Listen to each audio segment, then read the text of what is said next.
మీరు మమ్మల్ని క్షమించాలి రాణి గాయత్రీదేవి.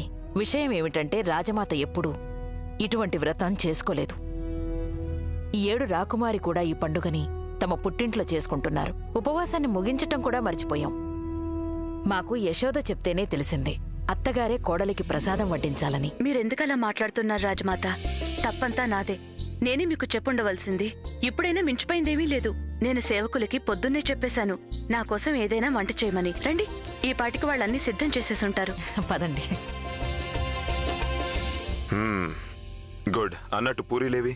పాయసం?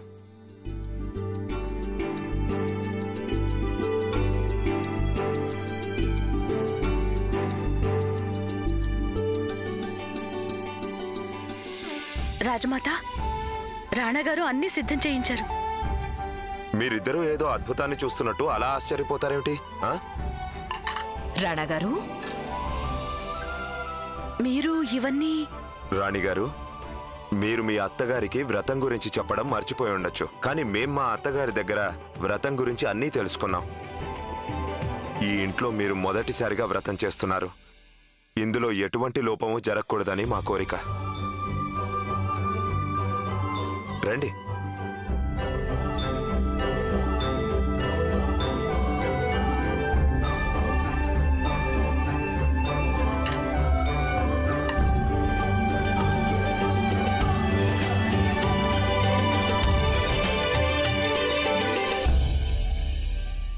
చూసారా మీరు ఎంత ప్రేమగా రాణాగారు తమ రాణిగారికి తినిపిస్తున్నారో? మహారాజా, వ్రతం తర్వాత మీరు కూడా ఇలా ప్రేమగా నాకు తినిపిస్తారా?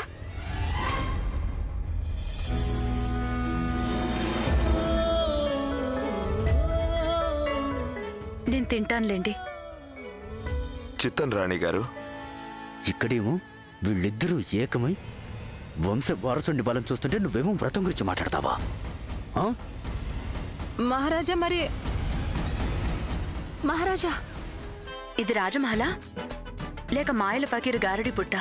నేను మా పుట్టింటికల్లా వెళ్ళొచ్చానో లేదో నా గదిలో సగం సామాన్లు మాయమైపోయాయి. ఏమండి, నేను ఇప్పుడే మీతో కొంచెం మాట్లాడాలి. మీరిద్దరూ ఇక వెళ్ళొచ్చు.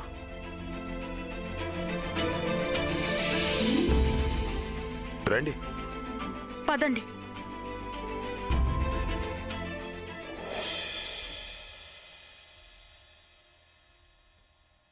నాకు ఒక విషయం అర్థం కావట్లేదు.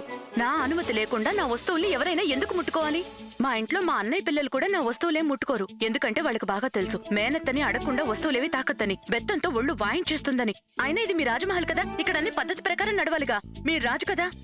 ఇక మీ రాణిగారి వస్తువులు ఎవరైనా ఎలా మాయం చేస్తారు అసలు? ఈ పని చేసిందెవరో నాకు తెలిస్తే వాళ్ళని వదిలిపెట్టేదే లేదు. మా చిన్నదని అంటుంటుందే, తల్లి తోడు ఆ మనిషిని ఇలా...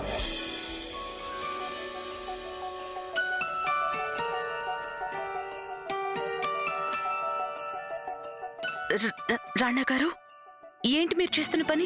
రాణిగారు, మీ కోపానికి కారకులం మేమే. ఏంటి? మీరే శిక్ష విధించినా దాన్ని ఆనందంగా స్వీకరిస్తాం.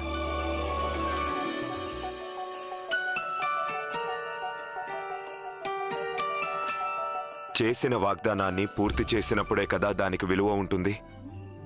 మేము ఖచ్చితంగా ప్రయత్నిస్తామని మీకు వాగ్దానం చేశాం. ఇది మా మొదటి ప్రయత్నం.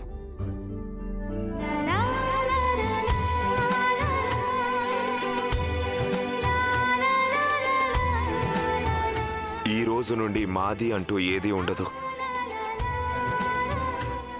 మా సుఖం, మా దుఃఖం, మా బాధ అన్నింటిలో మీకు సగభాగం ఉంటుంది. రండి, అన్నీ పంచుకుందాం. అలాగే ఈ పడక గదిని కూడా సగం మీది, సగం మాది.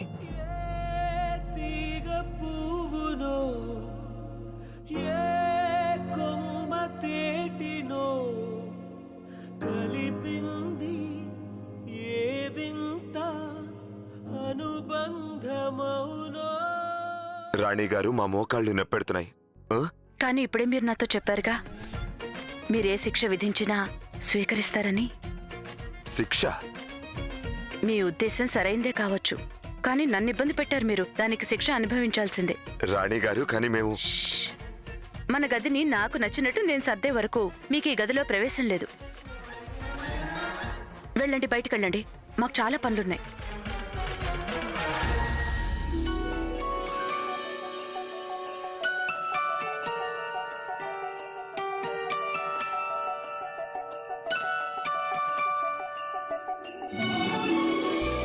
చిత్తం రాణి గారు.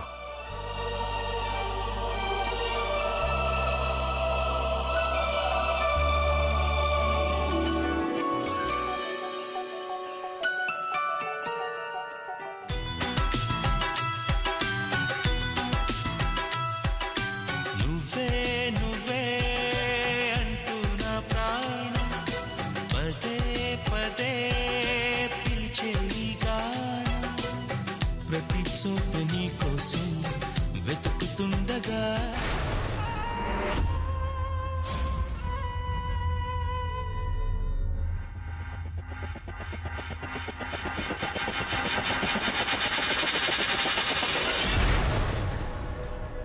స్వర్ణలేఖ,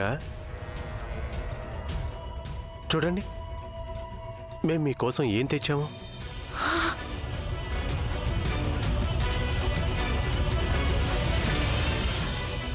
అన్నం. అన్నం తింటారా? అన్నం తినండి. నాకన్నం వద్దు. ఓ, మేం మర్చిపోయాం. ఈరోజు మీరు అన్నం తినరు కదా. ఈరోజు మీరు మా దీర్ఘాయుష్ కోసం వ్రతం ఉన్నారు, ఉపవాస వ్రతం. కానీ మేము ఎంతో మూర్ఖులం. వ్రతం కాకుండానే అన్నం తినండి అంటున్నాం. రాకుమారి, మీరు ఎంత గొప్పవారు. మేము ఎన్ని హింసలు పెట్టినా, ఈ చీకటి గదిలో బంధించినా కూడా మా కోసం వ్రతం చేస్తున్నారు. సరే, అయితే ముందు మీ దీక్ష పూర్తి చేద్దాం. మంచినీళ్ళు తీసుకొస్తానా?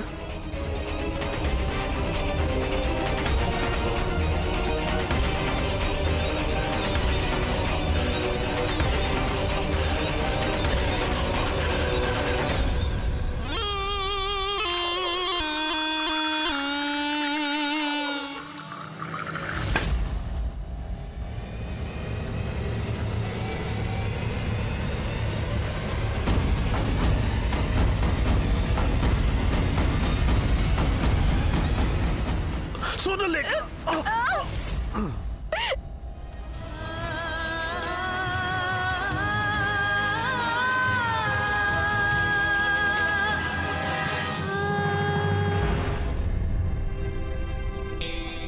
దాన్ని తీసి పైన పెట్టేయండి.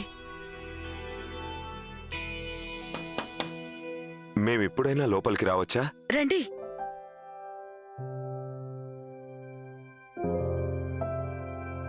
ఇప్పుడు చెప్పండి, ఎలా ఉంది మనిద్దరి గది? మీరు దీన్ని రూపురేఖలే మార్చేశారే. ఈ మన ఇద్దరి గదిలో మా సామాన్లే కనిపించడం లేదు. మేం మా సామాన్లు ఎలా వెతుక్కోవాలి? అదే అంత పని కాదు. మీరు నాతో అన్నీ సగం సగం పంచుకున్నారు కదా.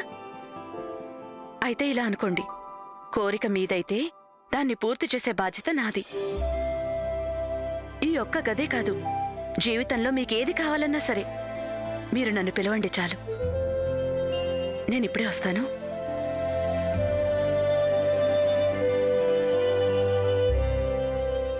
నిజానికి మీరు మీరు అక్కడ కూర్చోకూడదు. ఈ మంచం ఎడం వైపు భాగం నా సొంతం. మీరు అటు వెళ్ళొచ్చు. ఎడం వైపు భాగం మీ సొంతమా?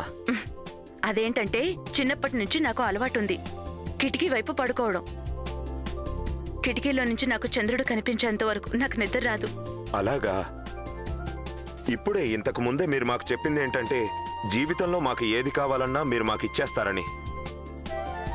గుడ్. అయితే మాకు ఈ మంచం ఎడమవైపు భాగమే కావాలి. అదెలా కుదురుతుంది? మీరు లేవండి ఇక్కడి నుంచి. మీరు అక్కడికి వెళ్ళి కూర్చోవచ్చు కదా.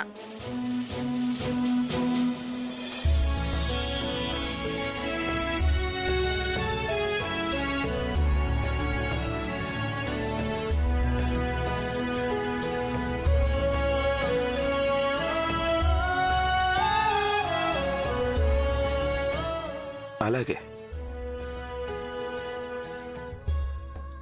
మేం మీ దగ్గర మళ్ళీ ఓడిపోయాం. ఈ మంచానికి ఎడమ భాగం మీకే సొంతం. అటు మీరు కిటికీలో నుంచి ఆ చందమామను చూస్తుంటే, ఇటు మేము ఈ జాబిలమ్మను చూస్తూ ఉంటాం.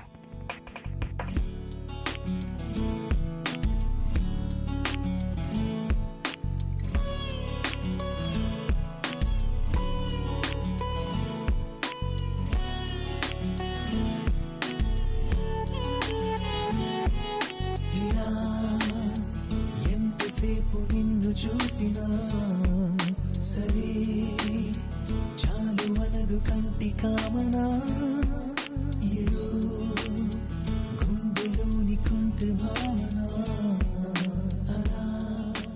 క్షమించాలి రాణా గారు. మీరు ఈ జాబిలమ్మని చూసే ముందు నేను నా ఉపవాస దీక్ష పూర్తి చేసుకోవాలి.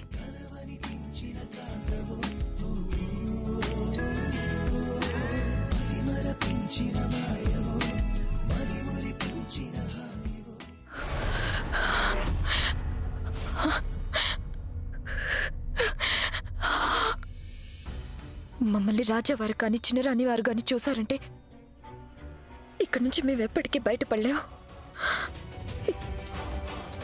ఇక్కడ ఇంకెవరూ కనపడరే.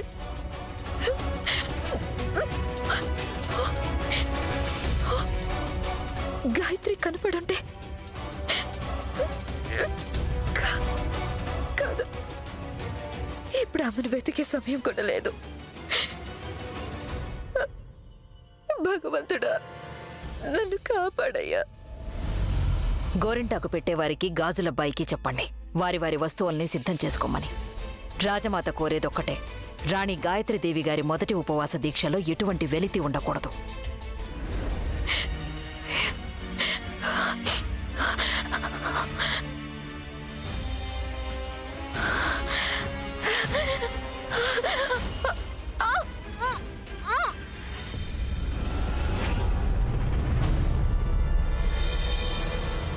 రాకుమారి కంఠంలో ఉందే. కానీ రాజమాత రాజకుమారి గారు వారి పుట్టింటికి వెళ్లారు.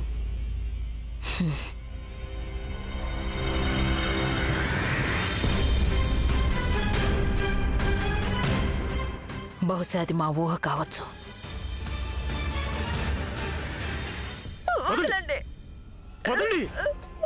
తప్పించుకుందాం అనుకున్నారా? పడుకోండి, ఇందులో పారిపోదాం అనుకున్నారా? మీకు పుణ్యం ఉంటుంది, వదలండి. ఇక మీరు చూస్తూ ఉండండి, మేము మిమ్మల్ని ఇంకెంత హింసిస్తామో అనుభవించేందుకు సిద్ధంగా ఉండండి. పడునండి. వదలండి.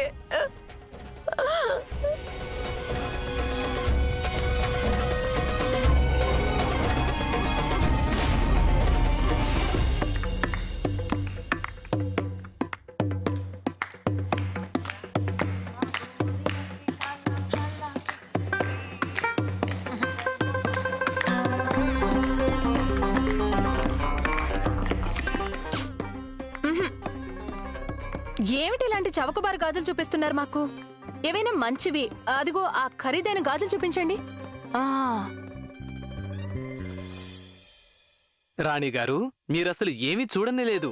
ఇవి చూడండి, ప్రత్యేకంగా రష్యా నుంచి ముత్యాలు తెప్పించి ఈ గాజుల్లో పొదిగారు. అన్నయ్య, నాకు ఎర్ర రంగు మట్టి గాజులు కావాలంతే. రాణిగారు, మీరు మట్టి గాజులు వేసుకుంటారా? ఆ, ఉపవాస వ్రతం చేసుకున్నప్పుడు అవే వేసుకుంటాంగా. అవి మాంగళ్యానికి చిహ్నాలు. అవివ్వండి. రాణి గాయత్రి బహుశా మర్చిపోయినట్టున్నారు. ఇప్పుడు వారు ఓ వ్యాపారి కుమార్తె కాదు, ఈ ఆమీర్ కోట్కి రాణిగారన్న విషయం. ఇంత చవకైన గాజులు వేసుకుంటే రాణిగారికి నామోషిగా ఉండదా? చిన్నరాణి గారు, సుమంగళికి వజ్రాలు గాని వైడూర్యాలు గాని అవసరం లేదు. మరి సుమంగళికి భర్త సంతోషమే ఒక దివ్యాభరణం. ధరించే ఆభరణాలు లక్షలు ఖరీదు చేసినా చేయకపోయినా దానికేమీ విలువుండదు.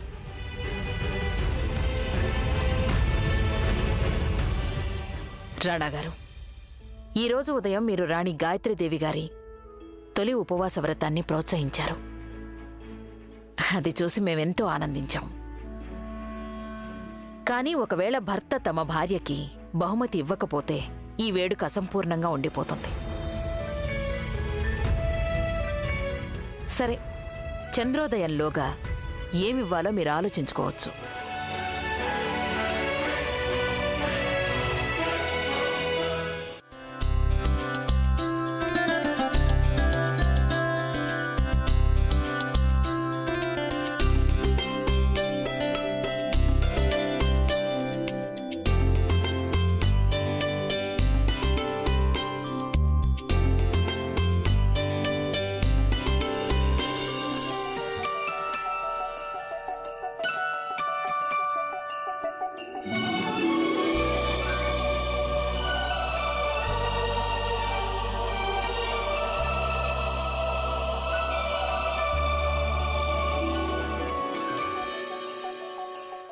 ఈ ఉపవాస దీక్షలో ఇంకో సంప్రదాయం కూడా ఉంటుంది.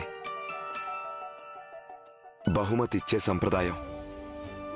మీకైతే మా ప్రశ్నలన్నిటికీ సమాధానం తెలుసు. ఇప్పుడు మీకు ఎలాంటి బహుమతినివ్వాలో అది కూడా మీరే చెప్పండి. భేష్ రాణాగారు, భేష్. మాటల గారడి చేయడంలో మీకు మీరే సాటి. కాని అంత సులభంగా నేను మీకేం చెప్పదలుచుకోలేదు.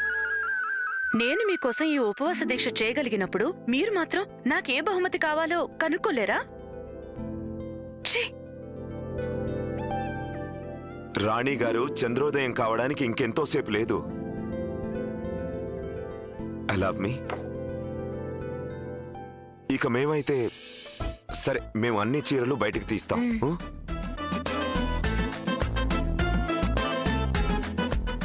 ఇంకా ఉండిపోయాయి. మిగతా వాటికి సేవకులున్నారు.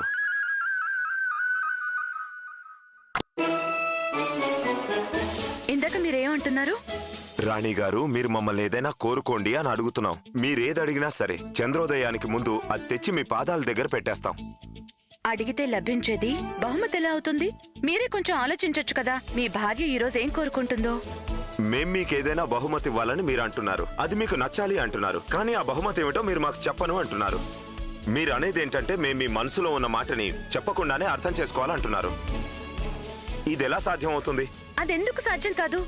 నేను మీ మనసులో మాట అర్థం చేసుకున్నప్పుడు మీరు నా మనసులో మాట ఎందుకు అర్థం చేసుకోలేరు? మీరు జగముండి బద్ధకస్తులు మీరు. చూడండి, ఎక్కువ సమయం మిగల్లేదు. తొందరగా ఆలోచించండి.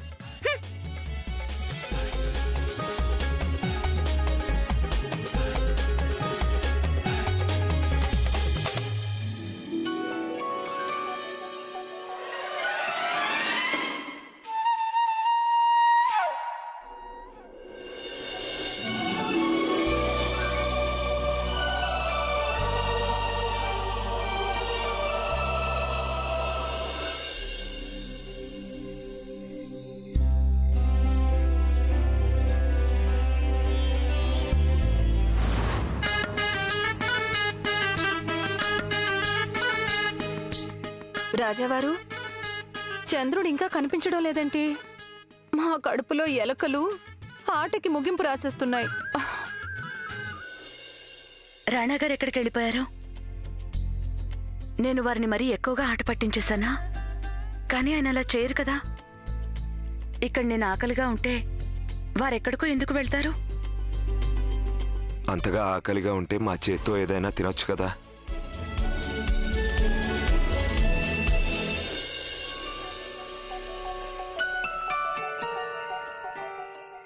ఎవ్వరూ మిమ్మల్ని పట్టుకోలేరు. గుట్టు చప్పుడు కాకుండా తినేయండి. రాణాగారు, మీరు నా వ్రతాన్ని వేళకోళం చేస్తున్నారా? ఈ వ్రతం నేను మీ దీర్ఘాయుష్ కోసం చేస్తున్నాను. దీన్ని నేను పూర్తి చేయకపోతే నాకు పాపం చుట్టుకుంటుంది. అయ్యో భగవంతుడా,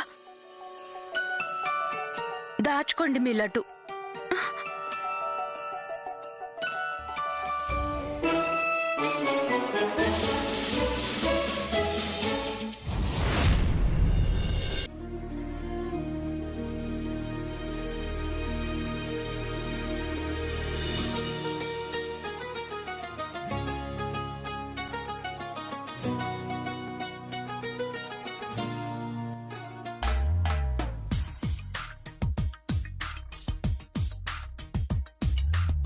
వెంట నేనే అడుగడుగడుగున నీ జంట నేనే అణువణువణువున నువ్వంటే నేనే